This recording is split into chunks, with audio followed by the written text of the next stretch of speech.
महाराष्ट्र और झारखंड के नतीजों ने लोकतंत्र की फिर से जय कर दी। ईवीएम ने कल सबको सेलिब्रेट कराया। बीजेपी को महाराष्ट्र मिला, कांग्रेस को झारखंड मिला। पंजाब में आम आदमी पार्टी का डंका बजा, लेकिन थोड़ी ही देर में ईवीएम फिर सवालों में ला दी गई। सबसे पहले सवाल उद्धव सेना ने उठाए। राज्य में सबसे बड़ी बेईमानी हो गई है। इस राज्य की जनता बेईमान नहीं है। ये नतीजे ऐसे दिए आपने कि आपने राज्य को, जनता को बेईमान ठहराया है। नतीजे कबूल नहीं है। मैं मानता हूँ जनता को भी नतीजे कबूल नहीं है। शाम होते होते कांग्रेस भी फॉर्म में आ गई। कहा जब तक ईवीएम है ईमानदार चुनाव हो ही नहीं सकता। जो जीता है उनको भी ये अनुमान नहीं था कि ये नतीजा आएगा। हमको तो पहले से ही हम ये मानकर चल रहे थे कि हमें जनादेश मिलेगा। धक्का मिला है ये बिल्कुल जरूरी है, पर ये धक्का दिया गया है। कोई षड्यंत्र है कहीं भी हमें हराने का। कांग्रेस से पूछा गया फिर वो झारखंड में कैसे जीत गई झारखंड मुक्ति मोर्चा के साथ। उसने कहा ये भी बीजेपी का ही गेम है।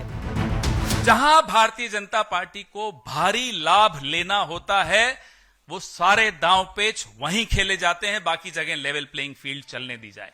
जहां लेवल प्लेइंग फील्ड होती है वहां के नतीजे आपके सामने हैं। और आज ईवीएम वाले दुख में अखिलेश यादव भी जुड़ गए। मुरादाबाद की 60% मुस्लिम वोटों वाली कुंदर की सीट पर बीजेपी का हिंदू उम्मीदवार कैसे जीत गया, अखिलेश यादव इसकी पूरी कहानी लेकर सामने आए। बड़े पैमाने पर जहां समाजवादी पार्टी के समर्थक थे, समाजवादी पार्टी के लोग वोट डालने जाना चाहते थे, जाते उन्हें रोक दिया गया। अगर मान लीजिए रोक दिया गया है वोटर को, तो वोट किसने डालेगा? अखिलेश ने आरोप लगाया कि योगी सरकार अब ईवीएम का मामला दबाने की कोशिश में लगी हुई है। ईवीएम पर महाराष्ट्र से दिल्ली तक सवाल उठे तो बीजेपी ने भी तर्कों के साथ जवाब दिया। समाजवादी पार्टी की साइकिल पंचर हो चुकी है। पीडीए परिवार डेवलपमेंट एजेंसी फर्जी है, कोई भविष्य नहीं है। ईवीएम के ऊपर ब्लेम कर रहे हैं। मैं उनसे पूछना चाहता हूं, अगर इतने ही सीरियस हो तो जहां जहां ईवीएम से आपकी सरकारें बनी है, पहले वहां से रिजाइन करने की बात करो। मायावती वैसे तो इंडिया अलायंस से दूरी रखती हैं, लेकिन यूपी में 7 सीटों पर बीएसपी की जमानत जब्त होने पर उन्होंने भी ईवीएम पर ठीकरा फोड़ दिया।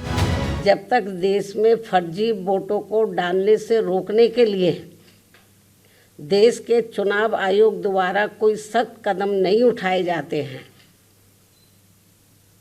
तो तब तक हमारी पार्टी देश में खासकर अब कोई भी उपचुनाव नहीं लड़ेगी। मायावती का फैसला कुछ लोगों को अजीब लग सकता है।